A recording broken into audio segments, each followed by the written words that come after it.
रहने दीजिए, फिर आपको अगर बोलने ही नहीं देना है तो आपको बुलाते क्यों? नहीं जी, आपने अनिला जी से ज्यादा कह लिया है। अब आप कहिए, जल्दी से आप समाप्त कीजिए पहले टर्न को, दोबारा आपके पास लौटूंगा। इतना अगर मुझे इंटरप्ट करेंगे तो मैं आपका डिबेट होने नहीं दूंगी कुंदन जी, याद रखिएगा। नहीं जी, ये आप स्वतंत्र हैं, आप फैसला लेने के लिए, लेकिन मैं आपसे रिक्वेस्ट करता हूं कि आप जल्दी बात खत्म कीजिए। AK जैन साहब को मुझे पास जाना है।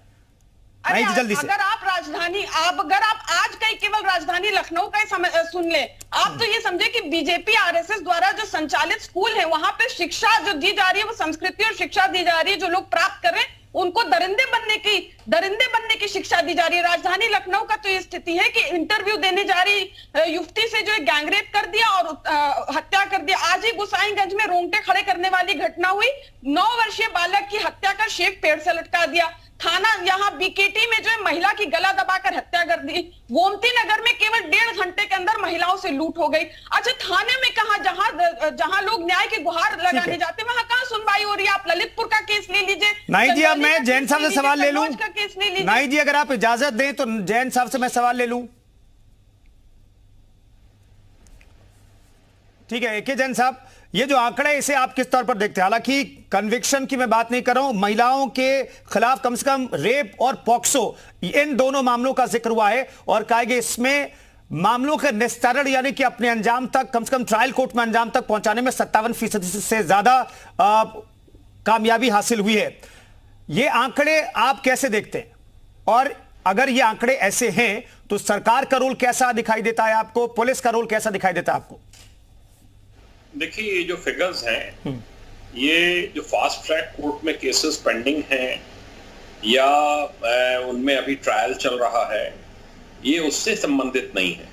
97.8% जो दिखाया गया है कि वो जो मुकदमे दर्ज हुए थे उनका डिस्पोजल दिखाया गया है जी, कि वो डिस्पोज ऑफ कर दिए गए हैं और चार्जशीट या फाइनल रिपोर्ट जो भी लगी हो वो संबंधित न्यायालय को प्रेषित कर दी गई है जी। ये इसको हाईलाइट किया जा रहा है जी। दूसरा ये भी आ रहा है कि जो 0.3% करीब मुकदमे जो हैं वो अभी लंबित हैं, जो एक निर्धारित अवधि होती है और उनका डिस्पोजल होना शेष है। तो अगर आप एक ड्राइव चलाते हैं प्रदेश में कि जो पॉक्सो एक्ट के तहत या बलात्कार के मुकदमे हैं, महिला उत्पीड़न के मुकदमे हैं गंभीर धाराओं में, अगर उनका बलात्कार वगैरह में अगर उनमें चार्जशीट जल्दी से जल्दी लगे, जिसकी एक ड्राइव चल रही है आजकल प्रदेश में, तो स्वाभाविक है कि उसमें जो है शीघ्र से शीघ्र उसमें एविडेंस कलेक्ट करके और चार्जशीट न्यायालय भेजी जा रही है।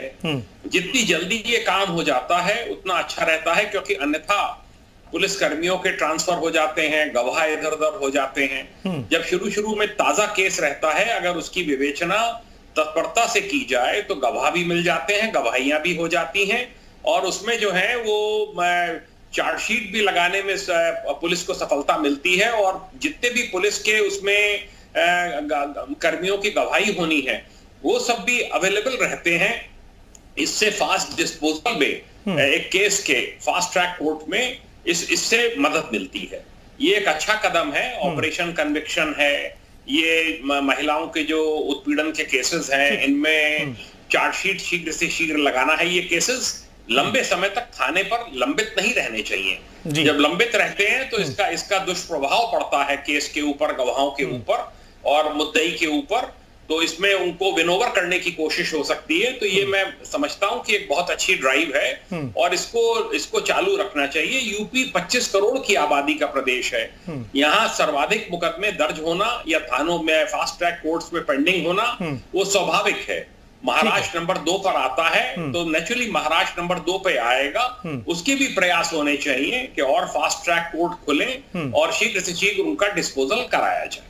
ठीक है अनिला जी, सरकार को क्रेडिट तो ये जाता है, कम से कम उत्तर प्रदेश पुलिस को ये क्रेडिट जाता है सरकार की तरफ से। अगर दबाव बनाया जाता है, मुख्यमंत्री लगातार ऐसे मामलों में मीटिंग्स करते रहते हैं, अधिकारियों से फीडबैक लेते रहते हैं, स्टेटस पूछते रहते हैं, तो इसका इंपैक्ट दिख रहा है। कम से कम न्यायालय के पास मामला पहुंच गया, अब न्यायालय को डिसाइड करना है कि भाई इस मामले में जो चार्जशीट दायर की गई है और उसके बाद क्या करना है, ये न्यायालय पर डिपेंड करता है। लेकिन कम से कम सरकार की मानसिकता और पुलिस की तत्परता दिखाई देती है इस आंकड़े में। लेकिन विपक्ष संतुष्ट क्यों नहीं है?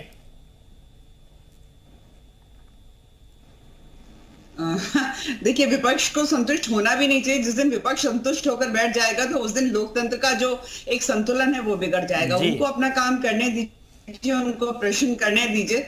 सत्ताधारी सरकार का कर्तव्य होता है कि उनके प्रश्नों का उत्तर दें, प्रहार सहने के लिए बैठे हुए हैं। परंतु शासन और प्रशासन ने जिस प्रकार से कार्य किया है महिला अपराधीकरण का कन्विक्शन रेट को बेहतर करने के लिए, वो प्रशंसनीय है। अब से ये 2 या 3 साल पहले की अगर मैं बात करती हूँ तो आप नहीं कह सकते थे कि नंबर 1 या नंबर 2 पे उत्तर प्रदेश आ रहा है। पर आज अगर नंबर 2 पे महिला अपराधीकरण में कन्विक्शन रेट पे उत्तर प्रदेश आ रहा है तो नाहिक जी को भी उसकी प्रशंसा करनी चाहिए, क्योंकि बात ये हमारे प्रदेश की है, बात हमारी महिलाओं की है। अगर आज की मैं बात करती हूँ कुंदन जी, अगर टॉप 5 स्टेट्स ऐसे हो जो मोस्ट अनसेफ हो औरतों के लिए, क्या उत्तर प्रदेश का नाम आता है? जी नहीं, बिल्कुल नहीं आता। रेप कैपिटल ऑफ इंडिया में टॉप 5 स्टेट्स में क्या उत्तर प्रदेश का नाम आता है? जी नहीं, बिल्कुल नहीं आता है। स्टेट जो वो राज्य जहां पे पब्लिक ट्रांसपोर्ट अनसेफ है महिलाओं के लिए, क्या टॉप 5 में उत्तर प्रदेश का नाम आता है? जी नहीं, बिल्कुल भी नहीं आता है। डिजिटली डेंजरस जो ऐसे राज्य हैं जहां पे महिलाएं अनसेफ हैं, तो क्या उत्तर प्रदेश में टॉप 5 में उसका नाम आता है? नहीं आता है। तो ये कहीं ना कहीं क्रेडिट तो जाना चाहिए ना। ये तो हम महिलाओं के लिए अच्छी बात है, और जैसा मैंने कहा ये तो आंकड़े बता रहे हैं, एनसीआर भी आंकड़े बता रहे हैं और जो सरकारी आंकड़े बता रहे हैं, तो इसमें तो प्रशंसा होनी चाहिए। अगर समाजवादी पार्टी की सरकार होती और ये आंकड़े आते तो मैं अनिला सिंह भारतीय जनता पार्टी की कार्यकर्ता हूं, परंतु एक महिला होने के नाते और उत्तर प्रदेश की नागरिक होने के नाते मैं जरूर प्रशंसा करती। ठीक है, बात हमारी महिलाओं। ठीक है, नाहिद लारी जी कुछ कहना चाह रहे हैं? नाहिद जी प्रशंसा करना चाहेंगे क्या?